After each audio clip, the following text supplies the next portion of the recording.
Page 9 of the Standard, Ruto, let's create jobs, not seats. This is the Deputy President who spoke yesterday. He says that he has reiterated his opposition to constitutional amendment to create positions in government for individuals. He was speaking in Kakamega town yesterday during a funds drive at Christ is the King Catholic Church.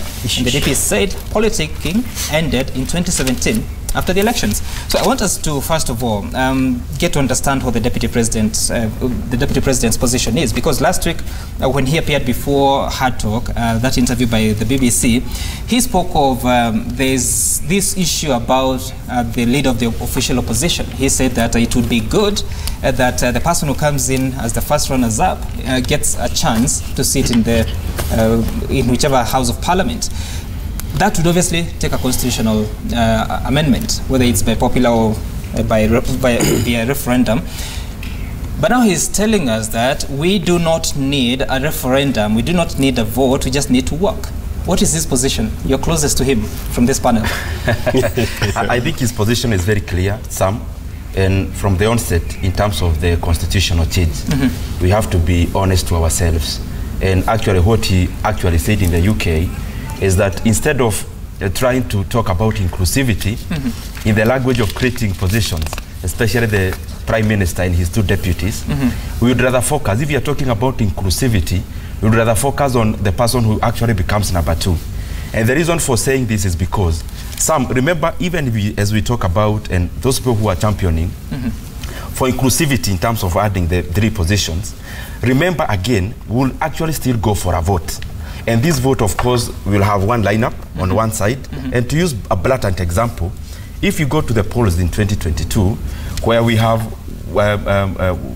one coalition or one establishment or one political party led by Raila Odinga and the other one being led by William Ruto, the 2 positions will still have filled their 3 or 5 positions.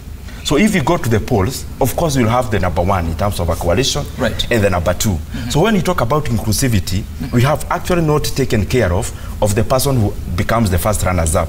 So his proposal is that we go to the poll the way we are as a country. We have the presidency, because again, if you look at the African countries, most of the failed African countries fail because of lack of a strong state. And a strong state is about a strong leadership.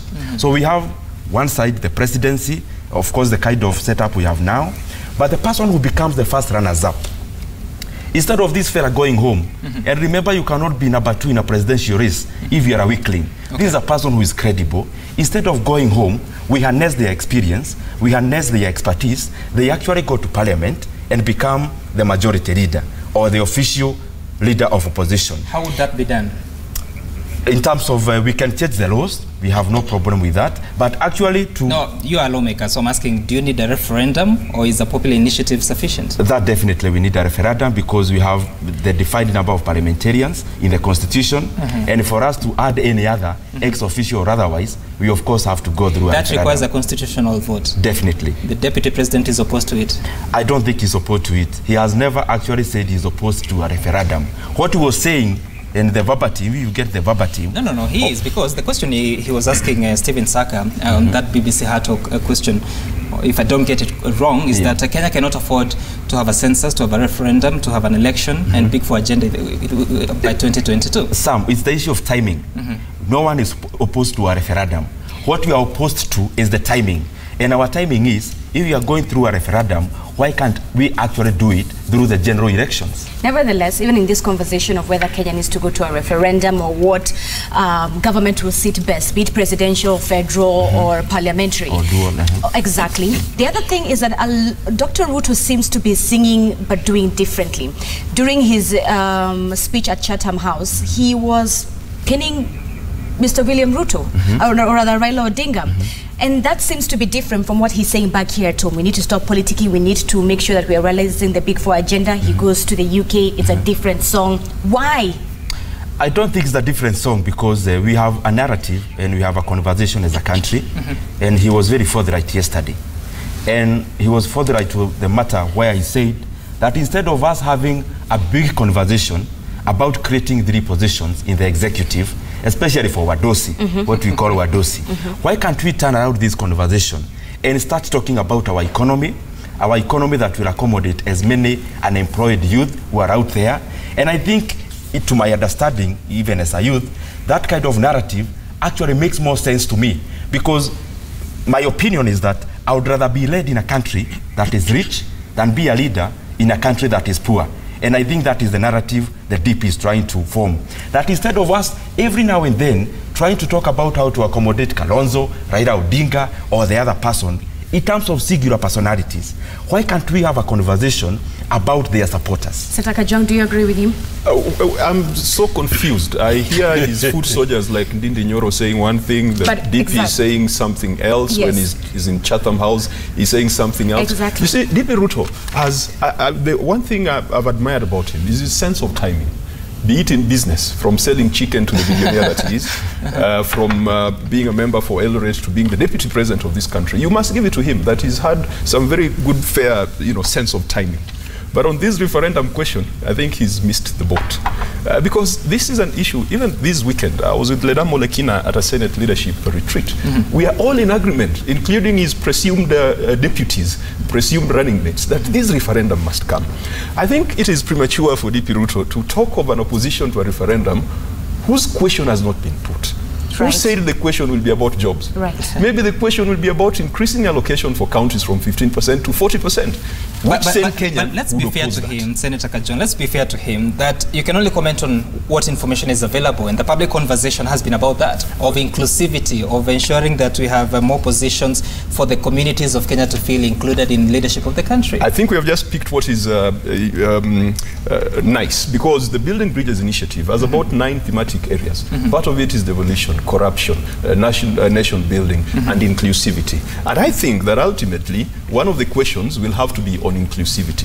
But I would love to have another question on devolution. I would love to have another question on constitutional commissions. There are too many. And so it's not just about jobs for Wadosis. In fact, it looks like DP Ruto is the one who's already canvassing for a job as leader of opposition. And therein lies my next question. Let me toss it to Senator Ledama, which is the question of inclusivity. Is it rational? One, I ask this because there's one proposition that was given saying that every president should be given a 7 years, but for one term. Will that allow for, quote to quote, every person, every tribe to feel in Kenya that they are involved in the presidential and in the presidential system within Kenya? First of all, I don't think it would be right to say that every tribe should feel like they're included in the presidential will inclusivity work? I think we've got to look at the whole picture and look at ethnic groups which have felt marginalized for a very long time. The issue of merit versus a right. Those are the two questions that we must ask ourselves. If I remember what the DP said yesterday, he said there's no shortage of political positions. What there is a shortage of jobs.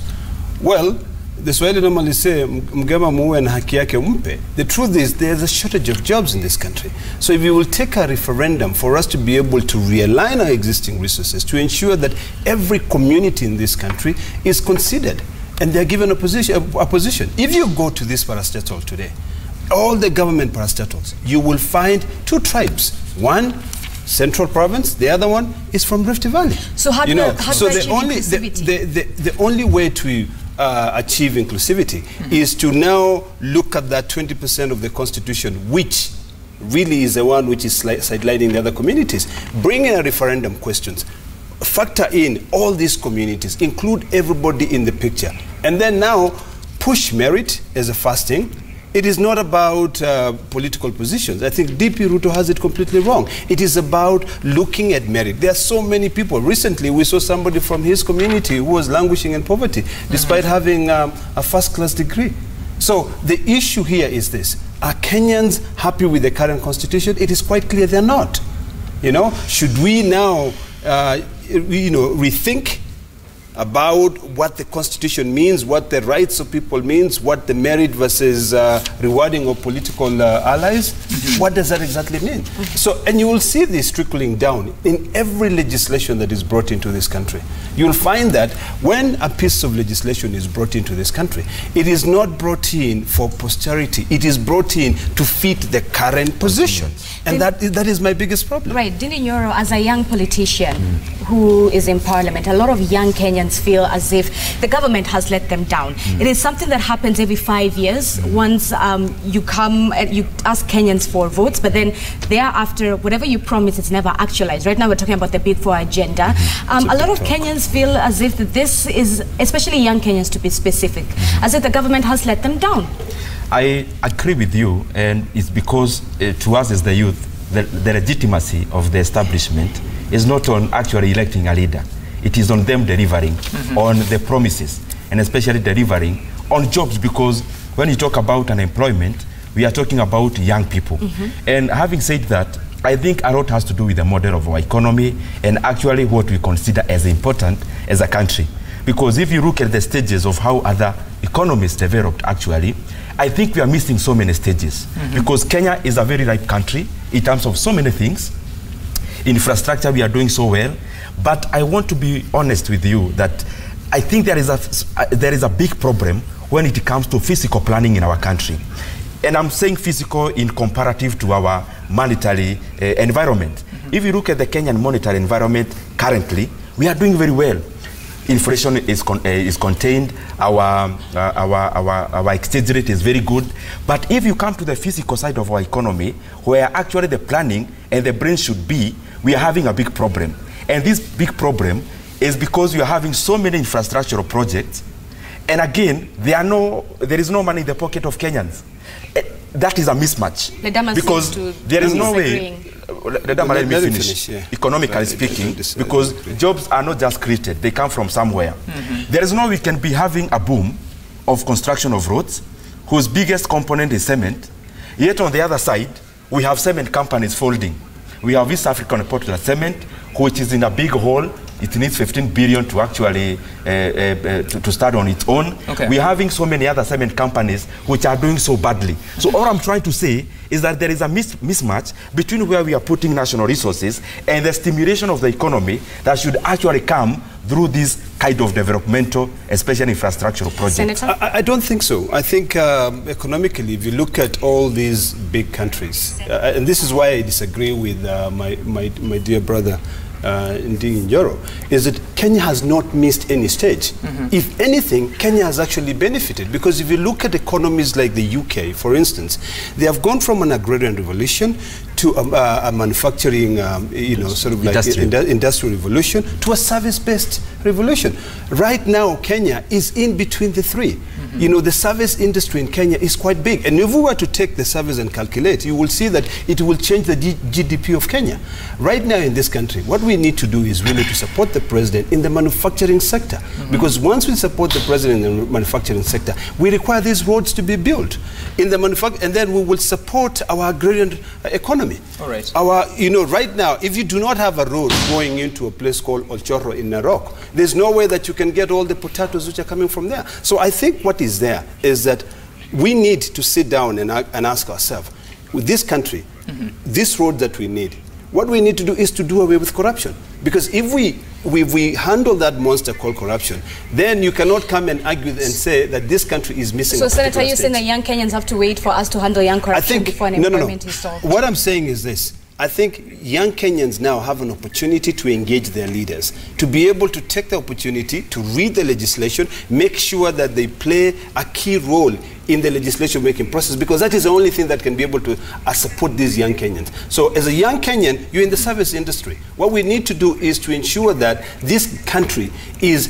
promoting you in that service industry. Those young Kenyans who are in the manufacturing sector, who are either working in the manufacturing sector or coming up with small manufacturing, small companies. If you go to industrial area here, you'll be surprised the number of manufacturing entities that we have. But we're only addressing the informal sector. What about the formal sector? The formal sector is a service industry.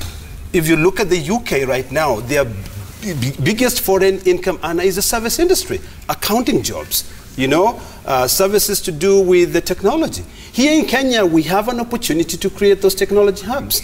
And those are the things that we need to do. We have a very good ICT minister who has got a very good background. What's his name? Joe Mushero. I mean, and he's trying to do a lot. So what we need to do is really to support the government so that we can differentiate between talk and action. Okay, all right. Senator Ledama, I will have to cut you short on that, but you come to Gunjiro Mbugo. I'm sure you have a lot to say about this conversation. Let's first of all listen to Ibrahim Matengo, who is calling us from Mombasa. Good morning, Ibrahim, and what's your question this morning?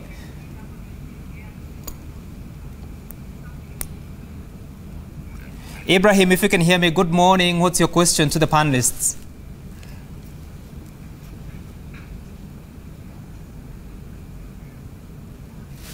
Ibrahim, can you hear me?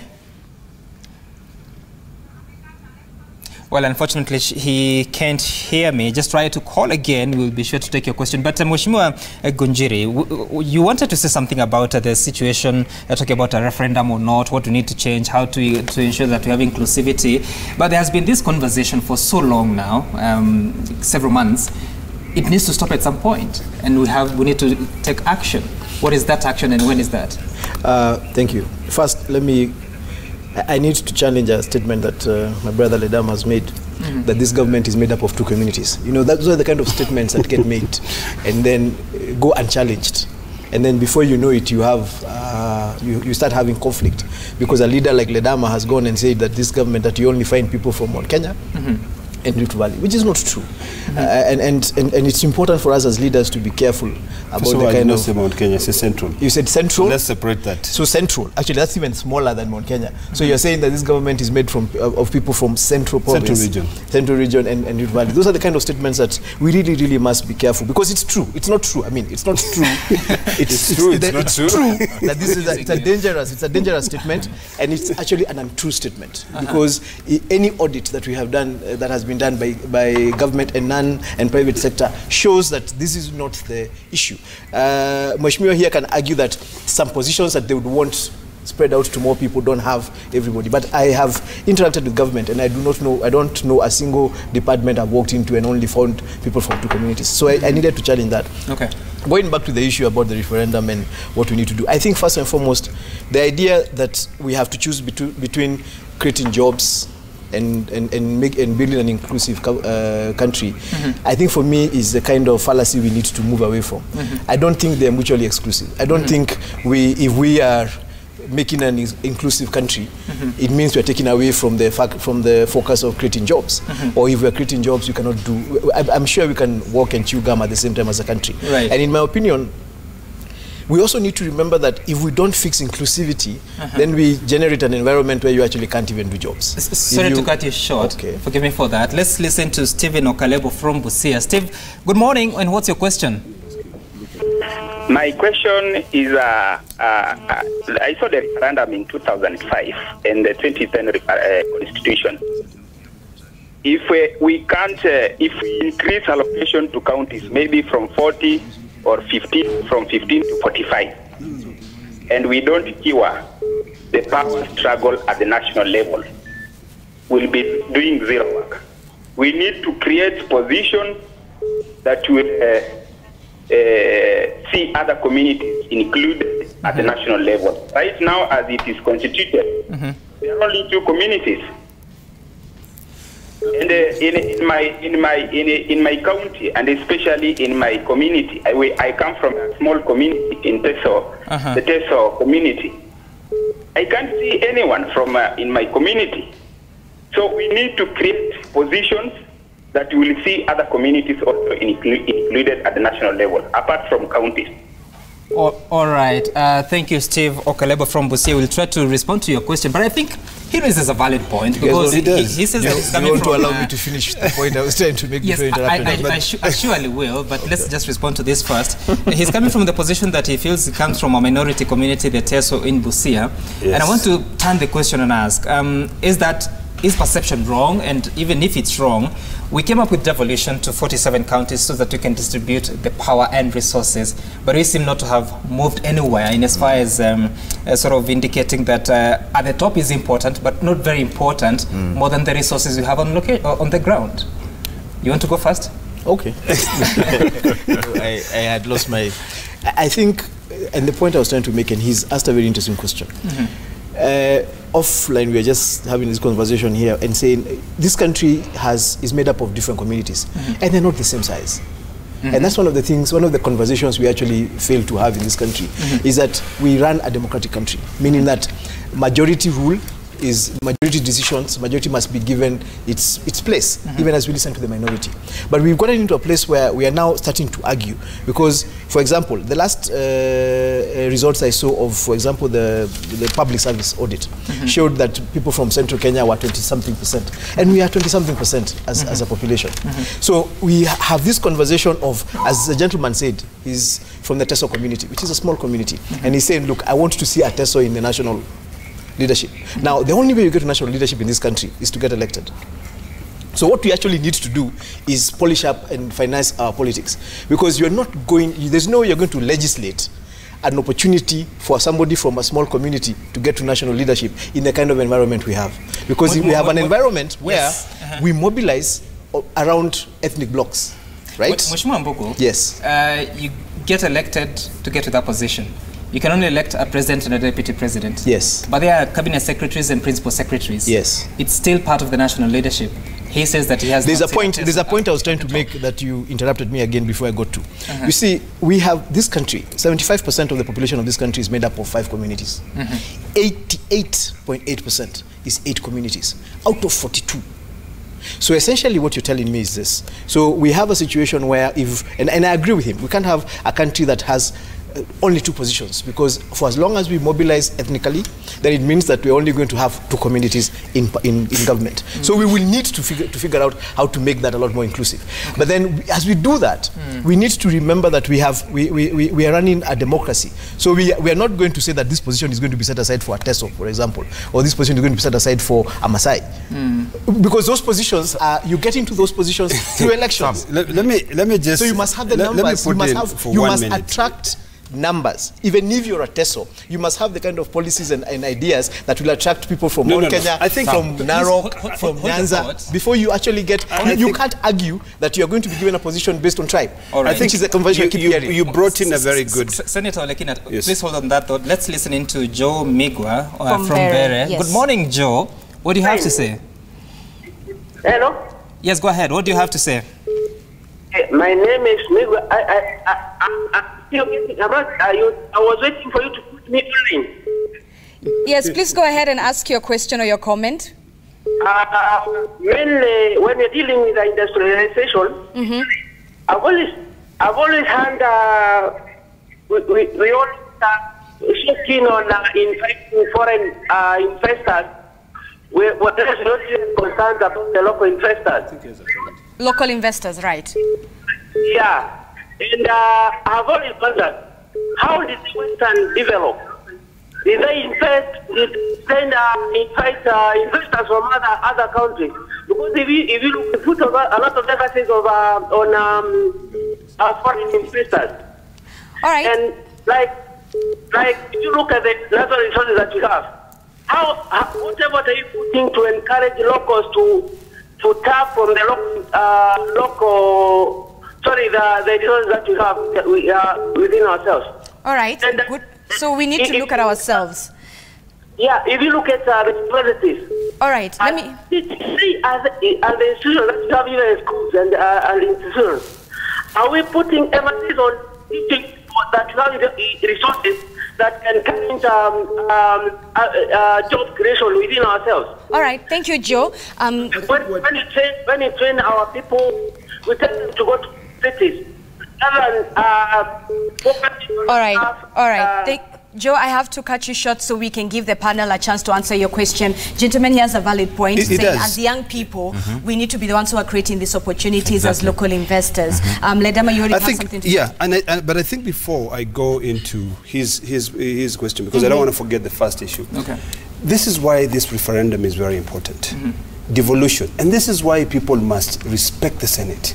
Because the Senate is doing a fantastic job in ensuring that they look at all the legislations which are sponsored by the government to ensure that more resources go into the county government. What Joe is talking about is that anytime there's an opportunity for industrialization in this country, Kenyans cannot afford to invest in them.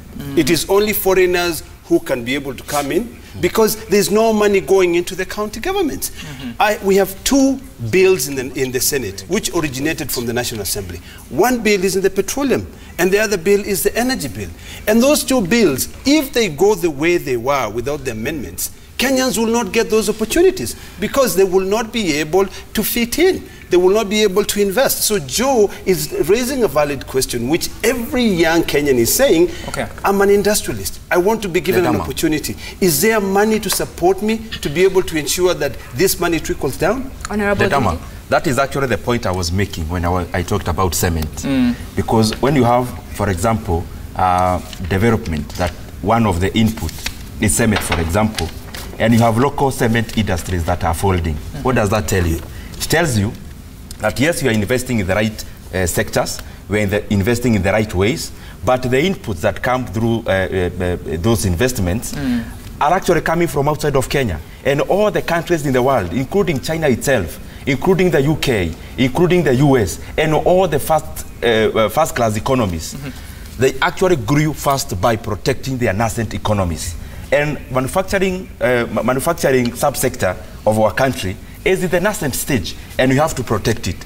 When we talk about East African Portland Cement, for example, it is a very micro company globally in terms of the output of cement. And therefore, even as we protect the individual companies, the SMEs, we also have to protect the big economies, the big companies in our country, because the big companies in our country are actually very small competitively and comparatively outside. But all is not lost.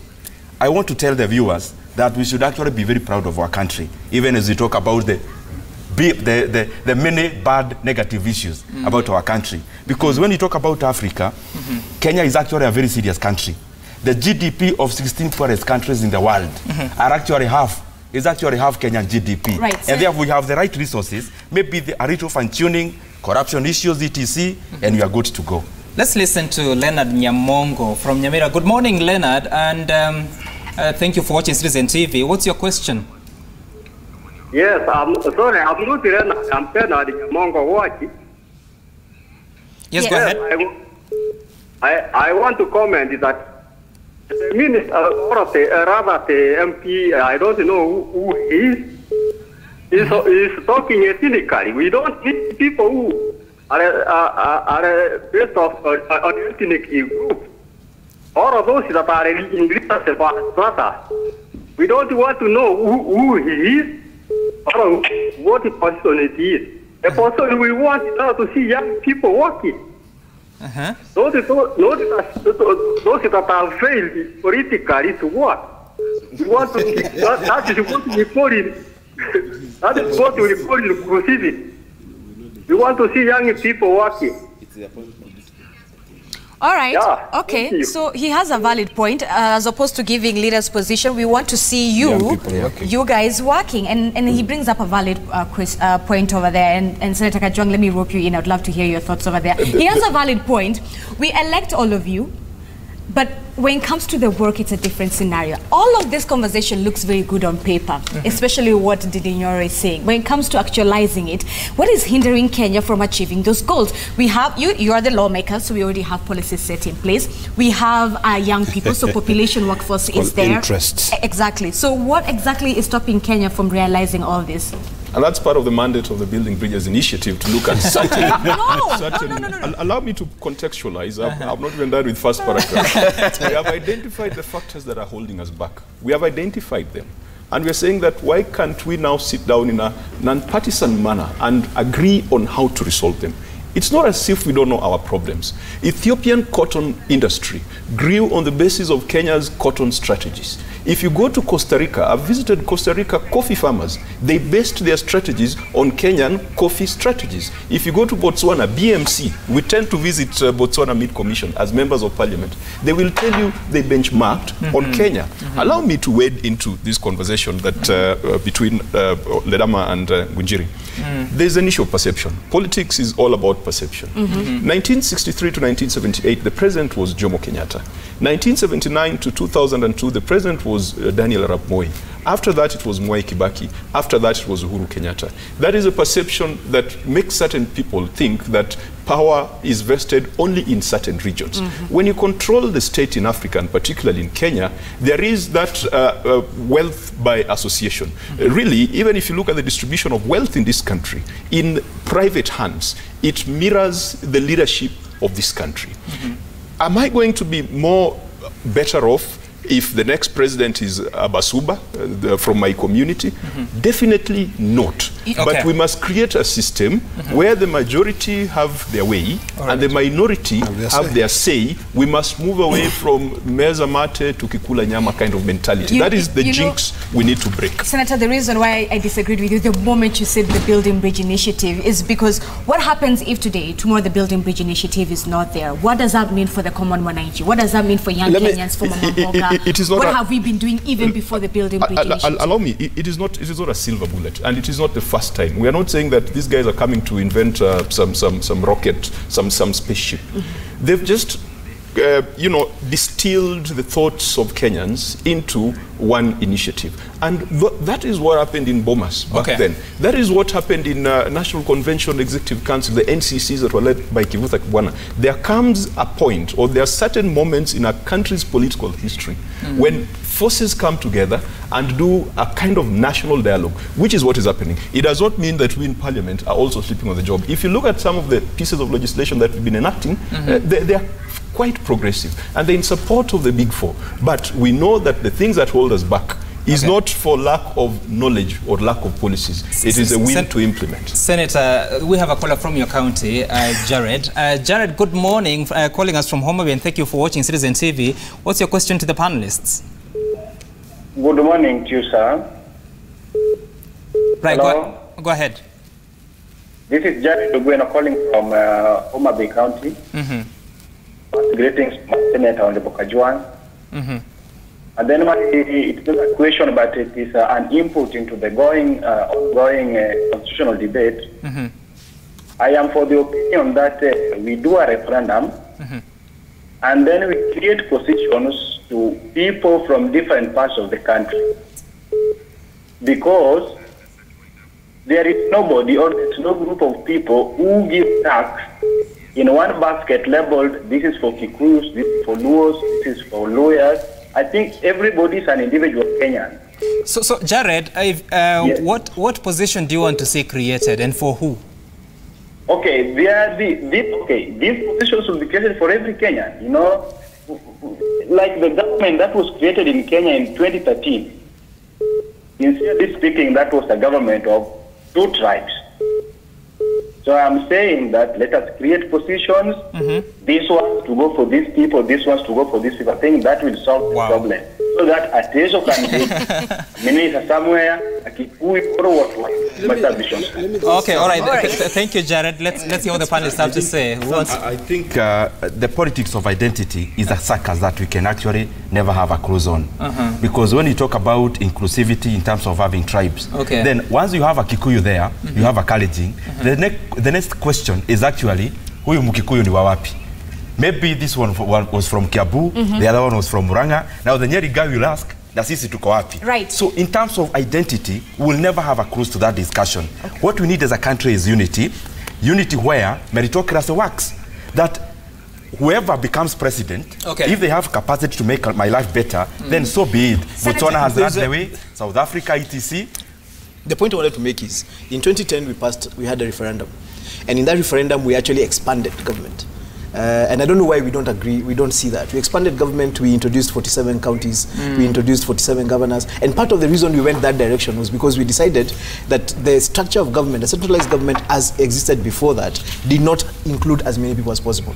Now, we're having the same conversation again. And we're saying, look, we have done this at county level. And the question we need to be asking, when we restructured counties, what is it that hasn't happened that we wanted counties to do? Why is it that they haven't been able to bring in that inclusivity? The second thing we need to ask ourselves is, once, for example, on the issue of creating jobs, we have 47 governments, mini governments that are running. Why is it not possible to ensure that these governments are using the local resources first? Because, for example, in my place, I have tried to make sure that all the projects we do start with people from my constituency. If we did that at county level and we went up all the way, what would happen is that at national level, if you're going to buy cement, you do everything you can to make sure that you get it from a local company first before you get it from an outside company. That's the way we create jobs, and that's how we make everybody feel included. Because the inclusivity is not just about power. So it's about getting putting food on the table. And we assume that you can only put food on the table when you're in power. And Senator Olekina, the question I asked, we had all these devolved structures created, but we haven't achieved the target of devolving power and resources. We still look at the top and think that's where the cake is. The biggest problem we have in Kenya is special interest. I can tell you that as a fact. It is special interest because if we divorce special interest and we now talk about really investing in our future, this country will go very far.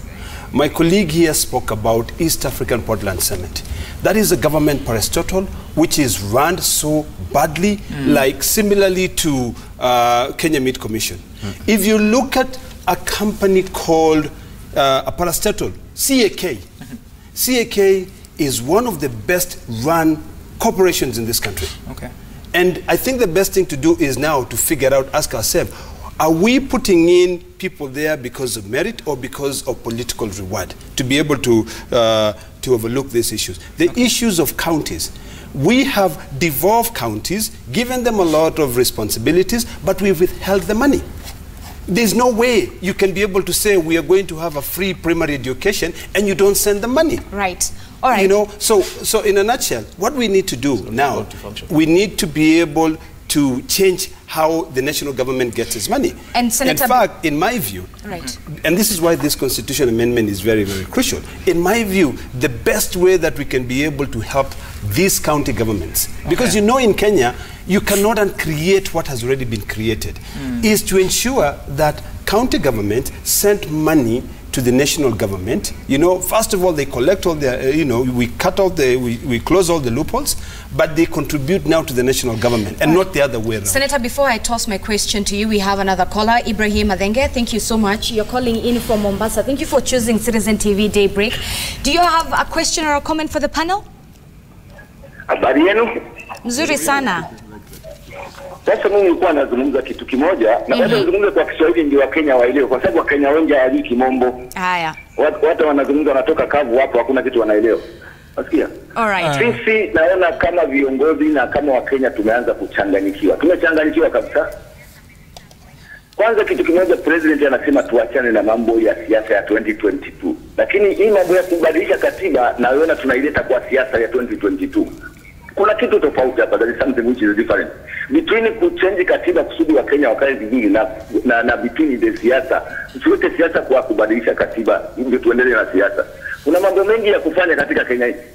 Madaktari sasa hivi manasi wamegoma, mambo mengi yamesimama, lakini tukija hapo kwa TV bado tunaendelea na topic hii ile ambayo president anatukataza mambo ya siasa ya nini. Hapana, tutafute mambo ya kusaidia sisi wa Kenya kujisaidia. Wagonjwa wanakufa hospitalini. Sasa ungekuwa umeleta hapo nini sio wa health.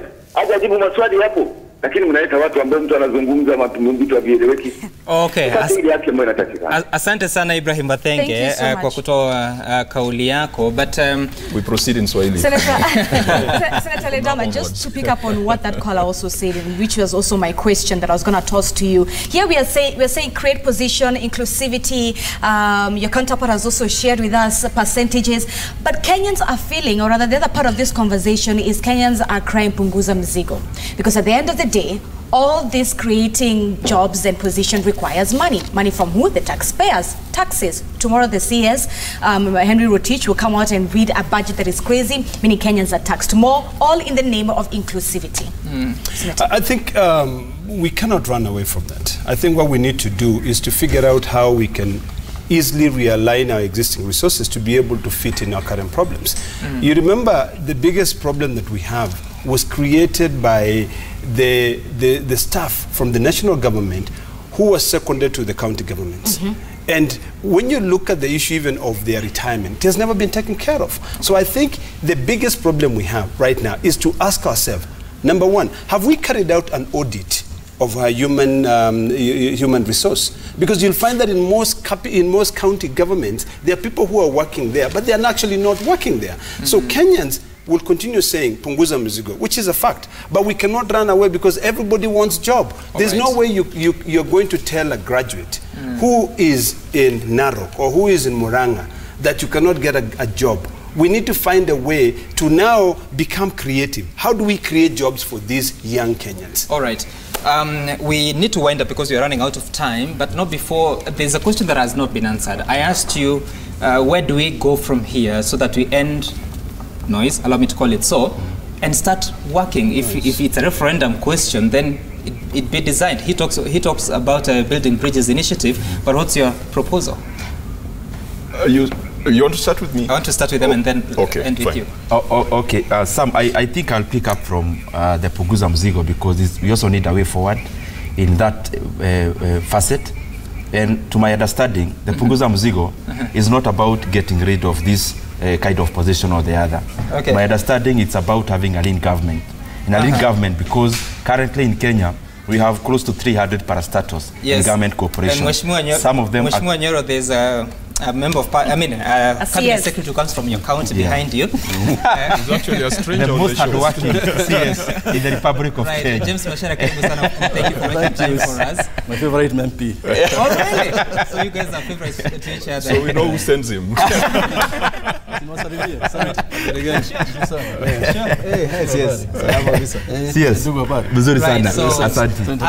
this conversation, we'll be speaking to the cabinet secretary for roads and transport and infrastructure, urban development, housing, so many things. But he's the CS, so I'll allow one of you to have a question for him. But before you do that, you're making your point. Yeah, I was making my point.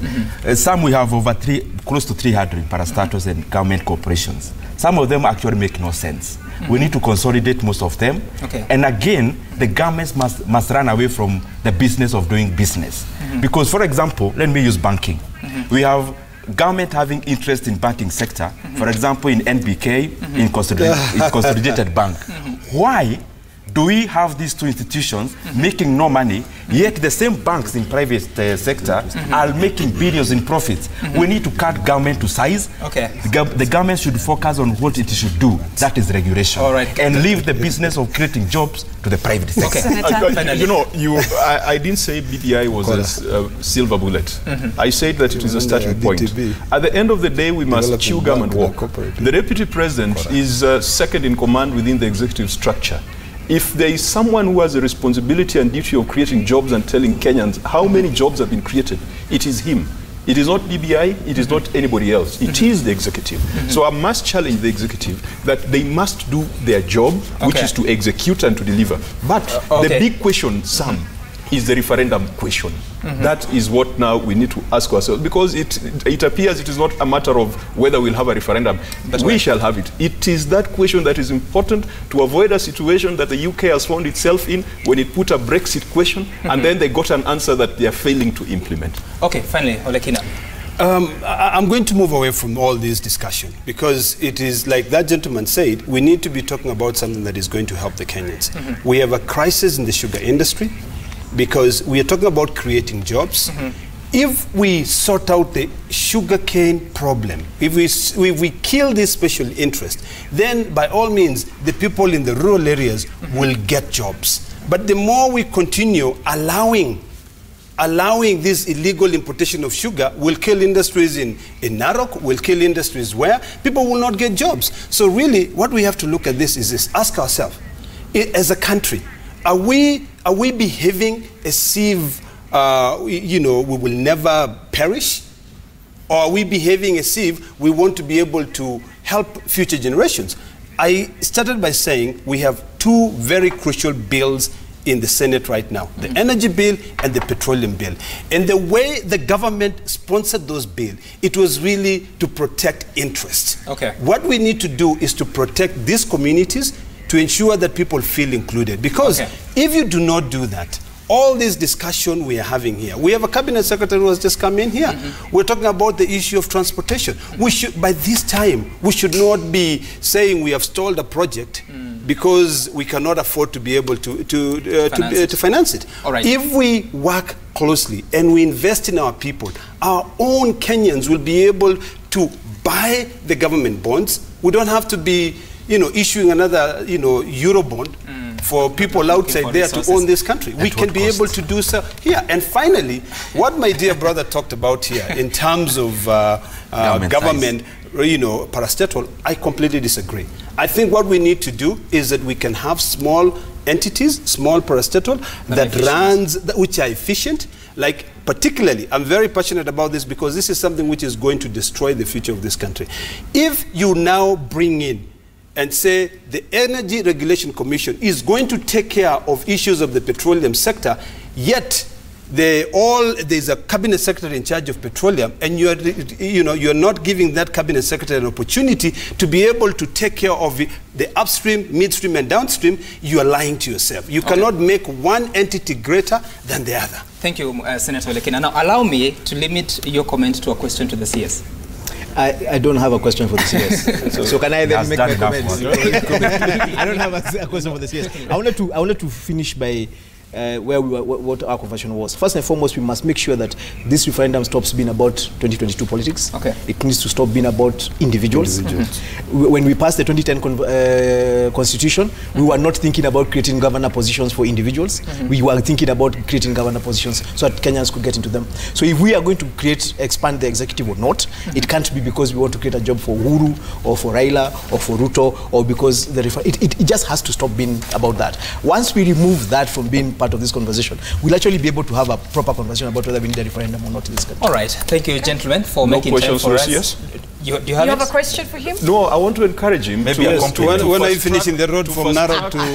Hey, order. I want to encourage him to fast track the Lake Victoria Ring Road, which I know we've been engaging the national government on how to open up that area. He'll probably need to tell the viewers from that region the solid plans around that. Please allow me to ask him this question. It is just one question. When are you finishing the Masai Mara Narok Road?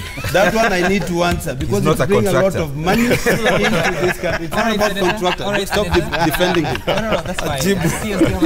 He said that he's a attack dog. He's a attack dog. No, let's listen to the answer. Here's the question. The Masai Mara Sekinani, 70% complete. We want to finish before the next migration. Fantastic. Yes. I like the answer. Yes. And the other one? The ring road, we met last week with the members of parliament from Rural Nyanza, and we gave them commitments. The money will be set aside. And I know you passed the kennel. You said you don't have a question. No, it's not a question. You see, mine was a comment. I know what he has done. All right, Senator Moses. That's why we need cabinet secretaries in parliament, so that we can be able to ask them questions. No, you can get them as Citizen TV.